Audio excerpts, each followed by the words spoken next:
Hi friends, আপনাদের সকলকেই Purulia Rangamati express YouTube চ্যানেলে স্বাগত জানাচ্ছি।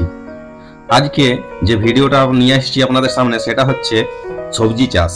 আমি জীবনে আর কি কোনোদিনও সবজি চাষবাস করি নাই, এই প্রথম আমি এই বছরেই চাষ করেছি। তার সঙ্গে সাথে অবশ্যই ভাইরা ছিল, বাবা ছিল। আমি কেবল ওই বলে দিয়েছি ভাইদেরকে, আর বাবা ছিল সাথে, তার সাথে সত্যি চাষ করে খুবই মজা পাইলাম এই বছর। আর দারুণ জিনিসগুলো ভালো ভালো হয়েছে, দেখতেই পাচ্ছেন আপনারা। তাহলে চাষটা একদম মাটি তৈরির থেকে এবং শেষ পর্যন্ত আমি দেখাবো এই ভিডিওর মাধ্যমে। দেখুন কিরকম ভাবে করেছি, পুরাপুরি নিজের পদ্ধতিতে, কোনো আর কি অন্য কোনো প্রয়োগ করি নেই, কি জানাও নাই অত সব।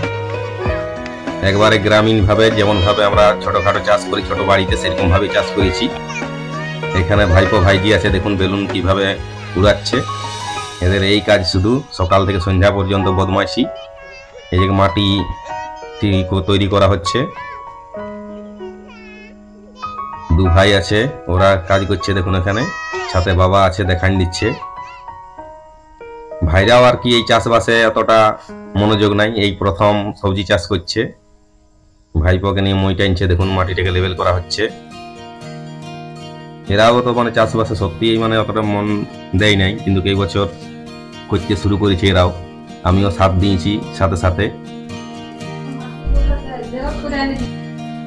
খুব মনোযোগ দিয়ে এখন মাটিটাকে তৈরি করা হচ্ছে। দেখুন মাটিটাকে প্রথমে আমরা শাক আর কি লাগাবো। এখানে শাক বুনবো, যেটা হচ্ছে একটা সাদা পুনকা, লাল পুনকা, পালং এবং মূলা আছে, এগুলা এখানে লাগাবো। তাহলে এটা ভেলির মতন করে নিচ্ছি। প্রথমেই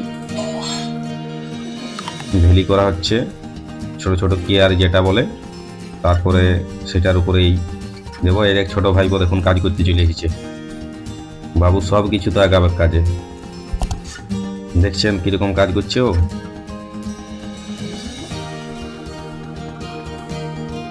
ভেলি আমাদের কেয়ার ইয়ার কি প্রায় তৈরি হয়ে আইলো।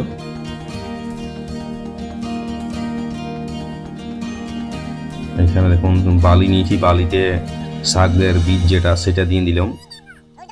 শাকের বীজটা ওই বালিতে মিক্স করে পরে ছড়াবো, তাহলে ছড়াতে সুবিধা হয়, কারণ শাকের বীজ সেই ছোট ছোট দানা অসুবিধা হয়, ওই জন্য বালিতে মিক্স করে নিলাম।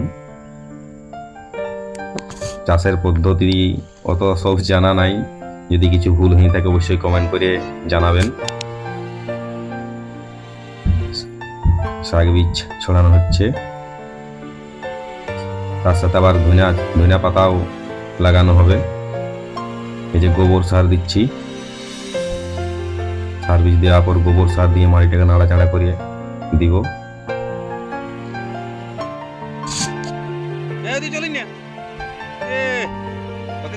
আমাদের বাবুর ড্রেস চেঞ্জ হয়ে গেল। দেখুন কেয়ারিগুলা খুব সুন্দর হয়েছে, যে ভেলিগুলো আমরা করেছি অনেকগুলা কেয়ারি এই হয়েছে।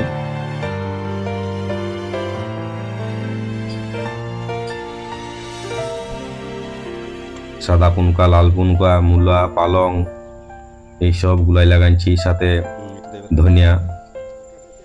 একবারে প্রথম থেকে আমি শেষ পর্যন্ত করেছি ভিডিওটা, পুরা ভিডিওটাই দেখাবো কিরকম গাছগুলা হয়েছে না হয়েছে লাগানোর পর, সবই দেখতে পাবেন এই ভিডিওতে।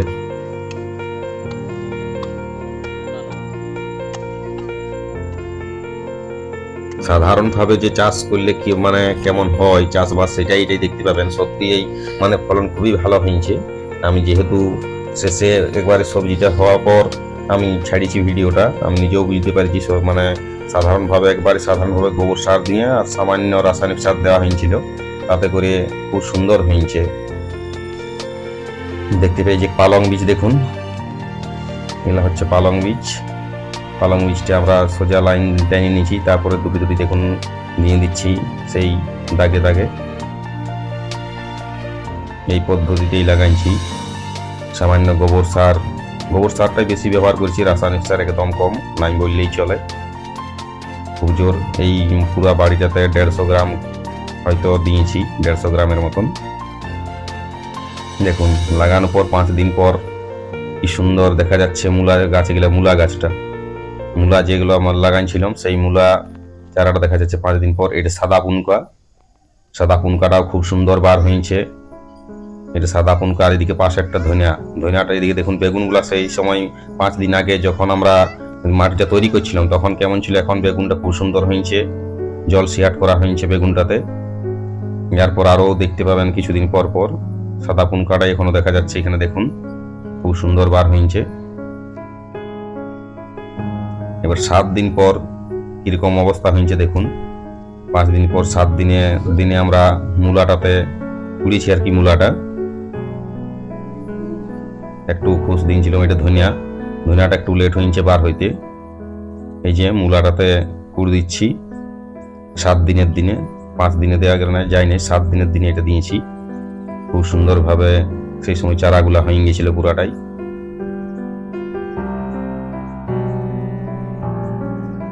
এটা আমি নিজেই কুড়া খুসা করেছি। আমার অনেকটা কাজ হওয়া পরে যে মেজো ভাই এসেছে, ও সাথে হেল্প করে দিচ্ছে। আমি এই 7 দিনের মাথাতে মোটামুটি ওই কিছু পরিমাণে ইউরিয়া সার ছিলাম। ইউরিয়াটা একবারে 50 গ্রামের মতন। ওটা আমি কুড়া পর মেজো ভাই এসেছে, তাহলে মেজো ভাই এখন হেল্প করে দিচ্ছে। ওই যে দেখুন মূলা শাকটাকে বানিয়ে দিচ্ছি আগের মতন করে।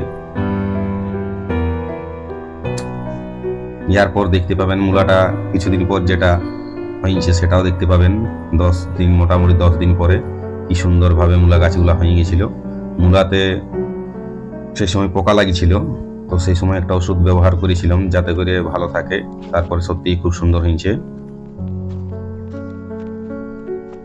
এখানে আমরা মূলা কুড়ার পরে যেটা বাঁধবার সময় দেখুন ভাইপো ভাইজি কিরকম এখানে দোলনা খেলছে।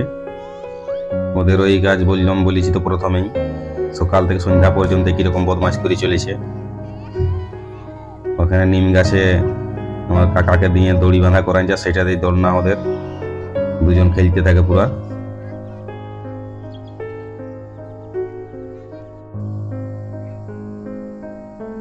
দেখুন বেগুন গাছলা দিনের দিন কিরকম দেখাচ্ছে, খুব সুন্দর।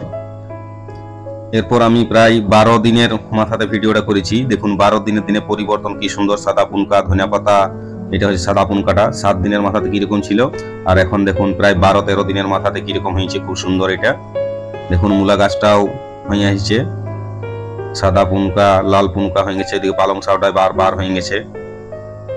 মূলাটা এখন পুরাপুরি হয় নাই। এই সময়টাই পোকা লাগিয়েছিল মূলাটাতে, পাতগুলাকে খাইয়ে দিচ্ছিল, তাই একটা ওষুধ প্রয়োগ করেছিলাম। দেখুন 12-13 দিনের মাথাতে লাল পুনকাটাও প্রায় হয়ে এসেছে, খুব সুন্দর। লাল পুনকাটা দারুণ বার হয়েছিল, দারুণ। এই লাল পুনকাটাকে আমি মোটামুটি 16 দিনের মাথাতে তুলে ফেলব। এটা 13 দিনে এরকম দেখাচ্ছে, দেখুন হয়েই এসেছে। সত্যি মানে নিজের বাড়িতে সবজি চাষ করে সেটা খাওয়ার একটা আলাদাই মজা। এটা হচ্ছে 16 দিনের মাথায় আমি শাকটা তুলে দিচ্ছি, পুনকা শাকটাকে পুরাটাকেই। এই সময় রেটও ভালো আছে, মোটামুটি 50 টাকা কেজি।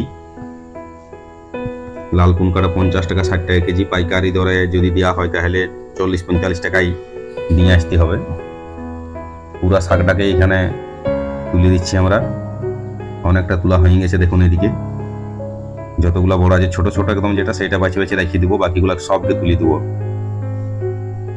এটা 16 দিনের দিনেই লাল পুনকাটাকে তুলছি।